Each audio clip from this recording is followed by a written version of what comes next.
This is putting all 6 tenses together, when they're used.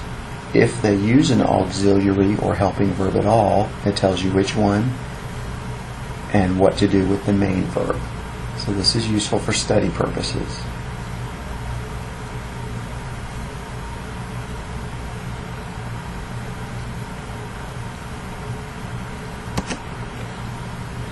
We've seen irregular verbs. They change in unpredictable ways.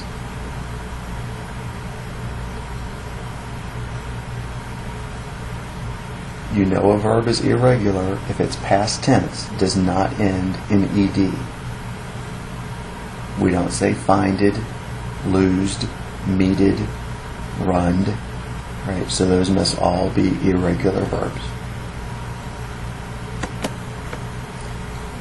In order to put an irregular verb into any tense that you need, you just need to know the 3 principal parts. That gives you all the information that you'll ever need to put that verb into any tense you ever need it.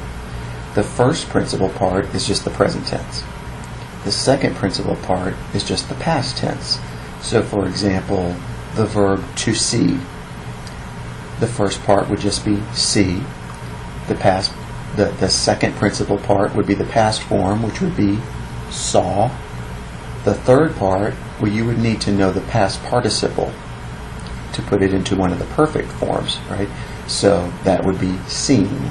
So the 3 principal parts of to see are see, saw, seen. See, saw, seen.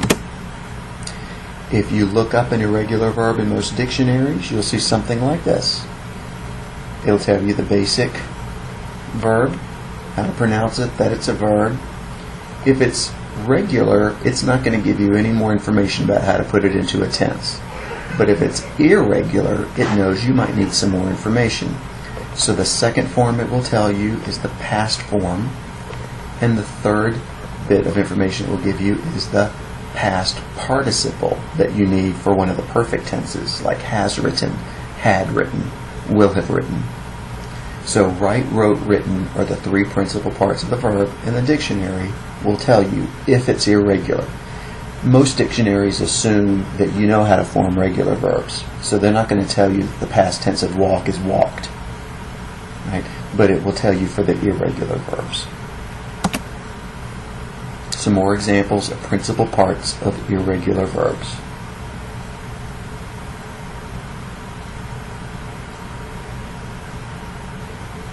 Some mistakes that people sometimes make with principal parts. Sometimes they try to use a past participle all by itself, not part of a verb phrase like they should. They'll try to use it all by itself as a past tense verb, and they'll say something like, she sung a beautiful song at church last night, right? But sung is not the past tense, it's just a past participle. You could say she has sung, she had sung, she will have sung. But if you just want the ordinary past tense, you should say she sang.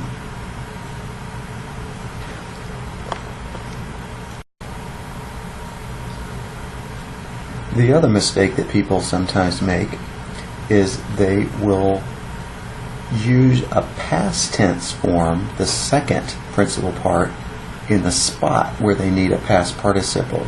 So they'll say, have you wrote your essay yet?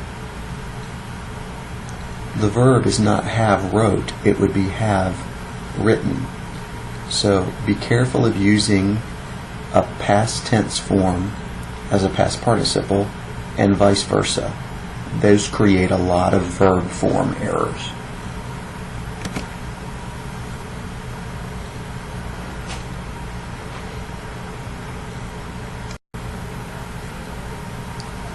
We've already seen past participles sometimes end in ed, like worked or watched. Sometimes they're irregular, like felt or seen or eaten. Another kind of participle would be a present participle. They always end in ing. They're always regular in English.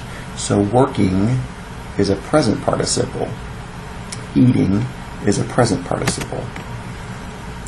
Sometimes we use these to form the progressive forms of tenses.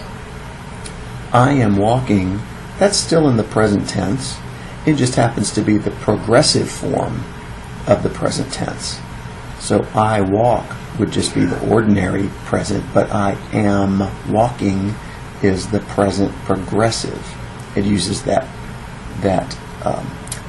present participle, walking, and it uses an auxiliary that's formed out of to be. So I am walking, you are walking, he or she is walking, we are walking, and so forth.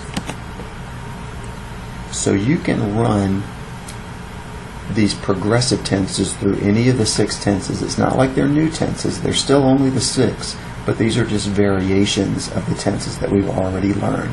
So I am walking is just present progressive. I was walking, past progressive. I will be walking, future progressive. I have been walking, I had been walking, I will have been walking.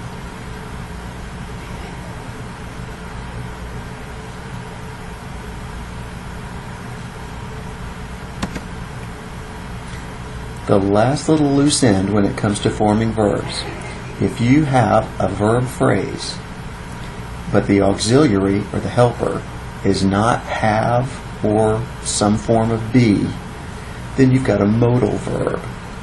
So these would be verbs like might or may or must or should or would.